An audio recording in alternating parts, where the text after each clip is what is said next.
Este é o Espiritismo em Foco, uma produção conjunta da Federação Espírita Brasileira e da Comunhão Espírita de Brasília. E hoje nós estamos na Tenda de Ismael, na Federação Espírita Brasileira e tendo por estúdio a Biblioteca de Obras Raras. A nossa querida convidada é a psiquiatra doutora Henriqueta Camarote e ela vai conversar conosco sobre o livro Consciência Autocurativa. Seja muito bem-vinda, querida Henriqueta. Muito obrigada, obrigada pelo convite, obrigada por essa oportunidade de estar aqui não só nesse lugar do conhecimento universal, mas também de poder conversar e refletirmos juntos, né? Nas pessoas que estão nos escutando e todos que tendo a oportunidade da gente estar aqui e falar um pouquinho da nossa caminhada. E vejam só, nós vamos descobrir que há 7 passos para a consciência autocurativa. E vamos a eles, não é, doutora Henrique? Vamos. Os 7 passos da autocura, né, que é o conhecer, o aceitar, o se conectar, potencializar a cura, autotransformar-se, agradecer e disseminar. São 7 passos. Eles foram concebidos, né, dentro da visão da prática, porque dentro desses 35 anos de prática, escutando pessoas, eu fui observando porque tinham algumas pessoas que respondiam melhor aos medicamentos e outras não. E fui observando que o medicamento é apenas um instrumento, é uma parte do processo. Mas a verdadeira cura, a verdadeira superação de um processo de sofrimento está na postura e na caminhada de cada um. Então, por isso, as diversidades de respostas aos vários tratamentos, inclusive a psicoterapia, a medicação, aos tratamentos espirituais, que às vezes algumas pessoas respondem e outras não. Por quê? Porque está precisando daquela, vamos dizer assim, aquele desenvolvimento do caminho interno. Então, a consciência autocurativa é o desenvolvimento do caminho interno em direção à cura e à superação. Isso prova de que tudo se inicia de dentro para fora e não de fora para dentro. Com certeza, com certeza. Por exemplo, no primeiro passo, né, que é o conhecer. É um passo importante, é eu saber o que eu tenho, né? O que acontece comigo, quais são os recursos que eu tenho à disposição, como é que eu vou começar meu tratamento, o que melhora, o que piora, o que eu tenho que fazer. Então, isso é um passo do conhecimento. Ainda hoje, existem algumas doenças que as pessoas não conseguem nem falar o nome, nem conhecer, né? Dizer assim, eu tenho tal doença, por exemplo, o câncer, né? Ainda sou, desde pequena, aquela doença, né, o CA, existe um medo de falar a palavra câncer, assim como esquizofrenia dentro da área da psiquiatria. Então são nomes, são diagnósticos, mas isso não quer dizer que é uma sentença de doença para sempre ou de sentença de morte. A doença é apenas um aspecto nesse conjunto de conhecimentos sobre mim mesma, de dentro para fora, e sobre os recursos que eu vou me disponibilizar a receber. Então, o primeiro passo é conhecer. Eu estar aberta para conhecer o que eu tenho, para saber quais são as possibilidades e o que eu posso fazer nessa caminhada da autocura. E o segundo passo, logicamente, vem como um passo assim fundamental, a aceitação. Por que aceitar, né? Porque na grande maioria das vezes nós não aceitamos as nossas doenças, não aceitamos os nossos sofrimentos. Então nós sofremos porque a doença tem um sofrimento mesmo, real, e nós sofremos muito mais porque não as aceitamos.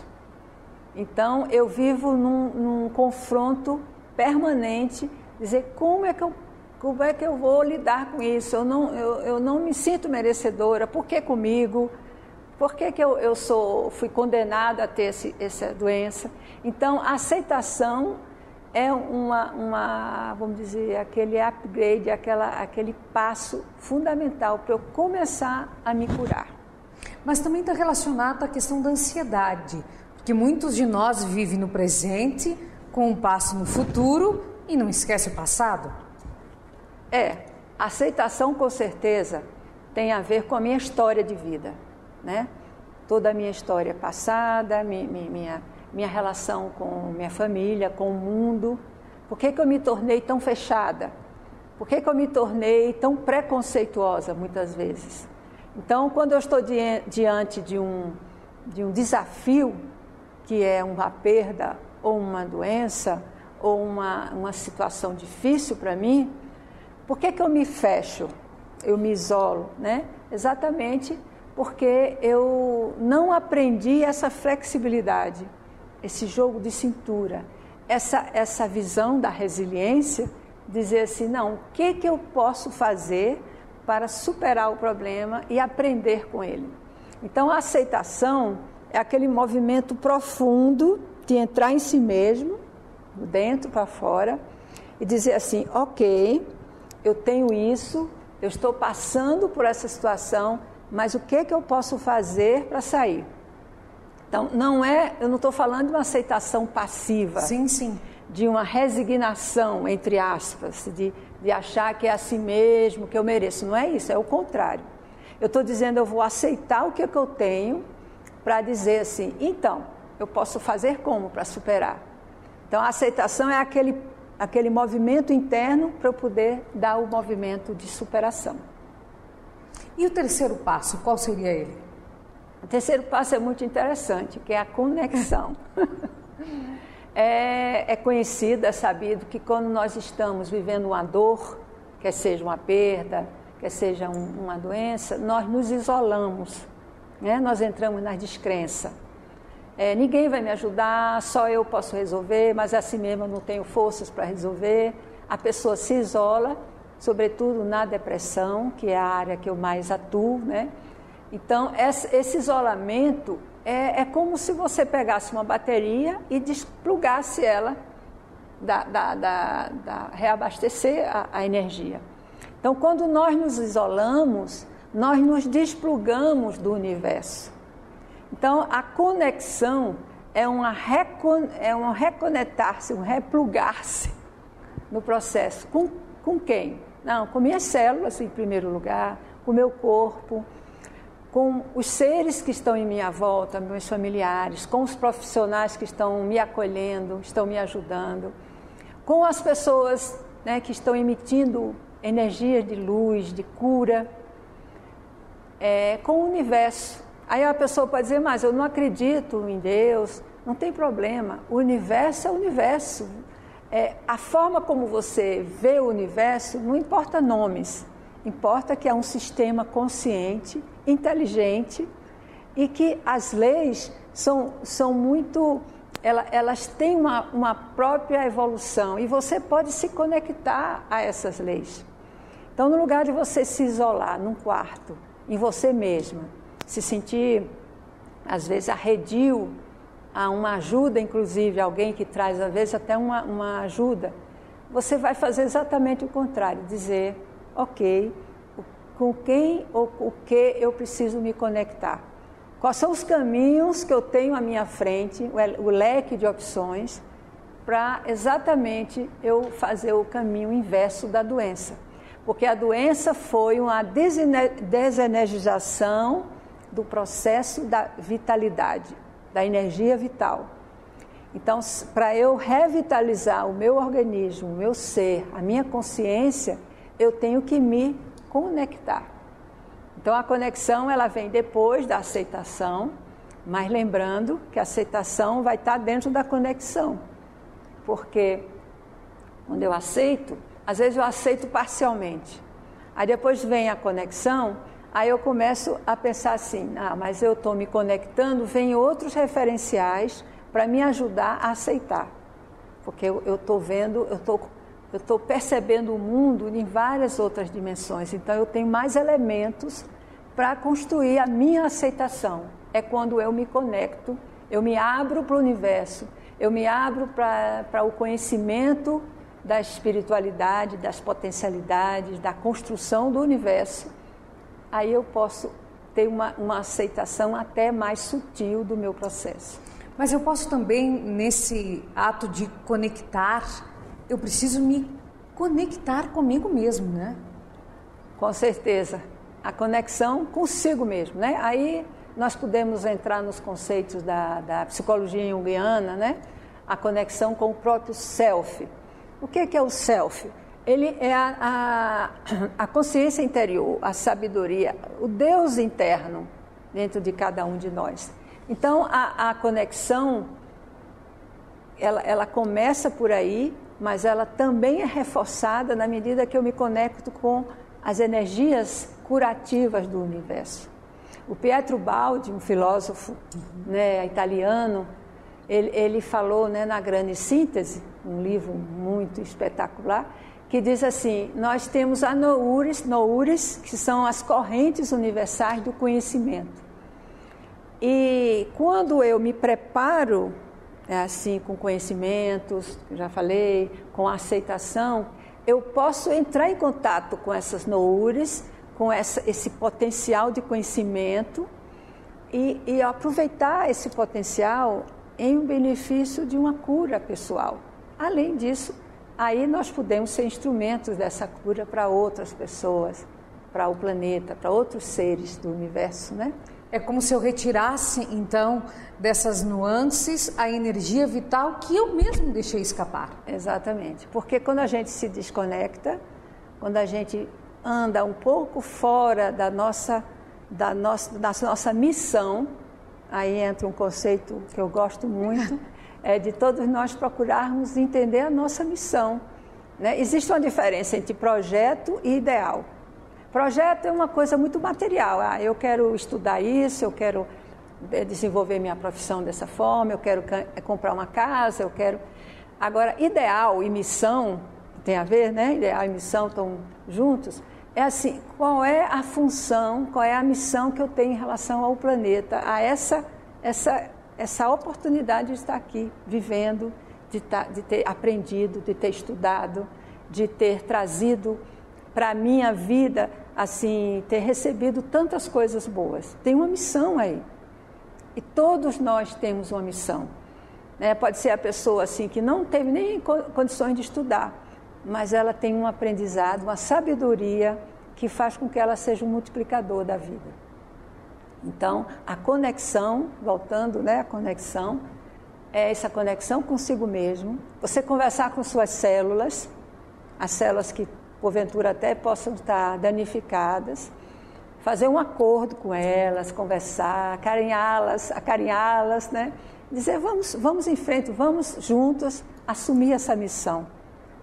Então, aí vem o quarto passo, que é a potencialização da cura. Por que esse passo também entra aí, né, na conexão? Porque eu vou aceitar o que a vida está me oferecendo. Então, eu tenho recebido, vou dar um exemplo, pessoas que já chegam no consultório dizendo assim, olha, eu vim para a consulta, mas eu não quero usar o remédio. Ou o inverso. Eu quero usar remédio, mas eu não acredito em terapia. Ou então, eu posso até fazer uma terapia, mas a parte espiritual, isso aí eu não acredito, eu sou materialista. Então, a pessoa já fez a priori uma interdição no seu processo. Ela já fechou uma porta, né? Então ela disse assim, essa porta eu não quero saber, eu não quero andar por ali. Então será que não seria exatamente aquela porta que vai ajudá-la a descobrir as outras portas, a abrir outras portas e outras janelas? Então, a potencialização da cura é se abrir, reduzir os preconceitos.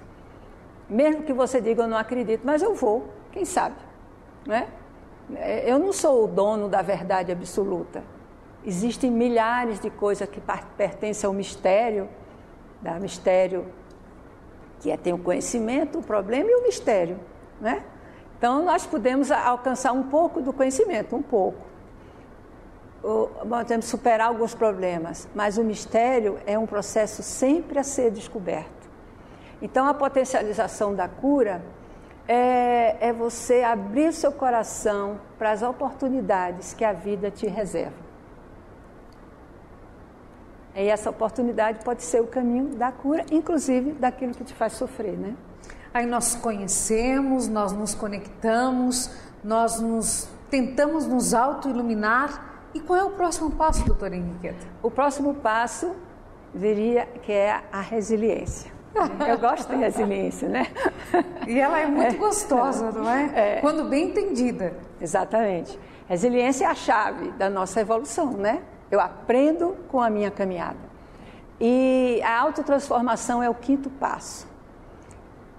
Por que esse passo aí, né, entrou nessa caminhada?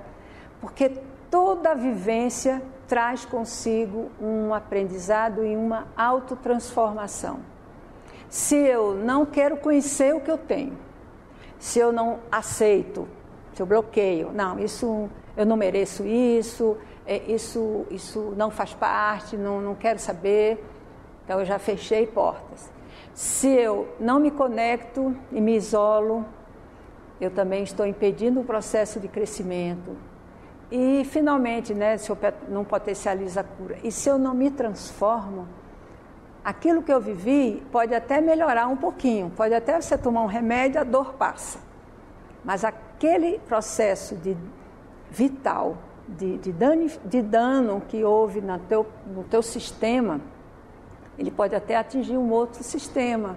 Ele vai caminhando na medida que você não se transforma a ponto de eliminar aquilo que está te fazendo sofrer, não é? O sofrimento, ele pode transitar de uma área para outra.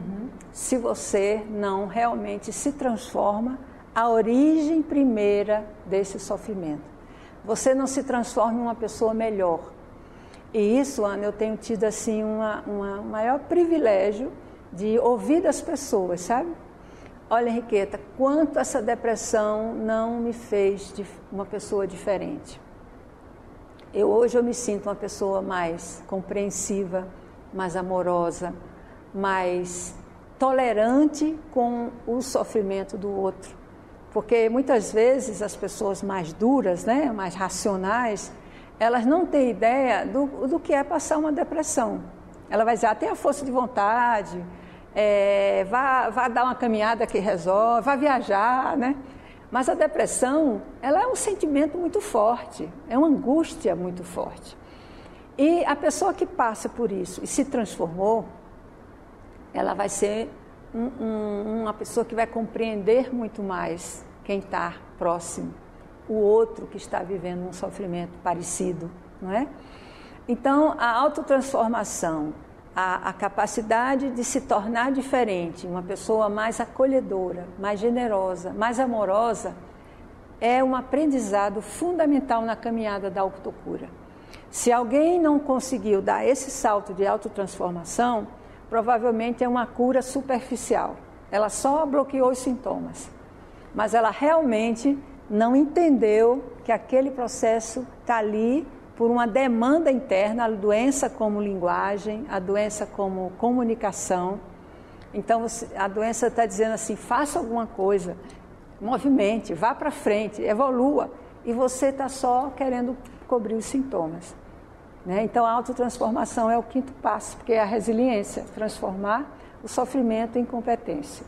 E aí tem gente que pensa que chegar à autotransformação está muito bom, está tudo muito tranquilo e acabaram-se os passos para que nós nos curemos. Mas ainda não está na hora de nós devolvermos ao universo aquilo que nós recebemos, doutora Henriqueta? Exatamente. Por isso, né, depois de muito meditar, eu vi o que é que vem depois da autotransformação. Depois que eu conheci o que eu tenho, que eu aceitei, que eu me potencializei, que eu me conectei, que eu comecei a me transformar, né? Então, o que vem é o agradecer, né? Profundamente. É um agradecimento que vai desde o agradecimento ao seu próprio interior, à sua energia, ao seu self. Agradecimento às suas células, que coitadinhas estão lá, né, as bichinhas, tentando fazer, porque toda célula é inteligente, todo ser é inteligente, as nossas células são inteligentes. Então, se você faz uma comunicação com ela, então você vai agradecê-las. Você vai agradecer às pessoas que te ajudaram, mesmo que você não tenha aceitado, não, fulano só quis dar conselho, mas agradeça, de repente aquela fala, mesmo que você não aceite aquele conselho, mas a fala é amorosa, a intenção é amorosa. Então, agradecer ao universo, cada um dentro da sua fé, né? Cada um dentro daquela concepção de sagrado. Então, o agradecimento, gente, eu acho que é tudo de bom.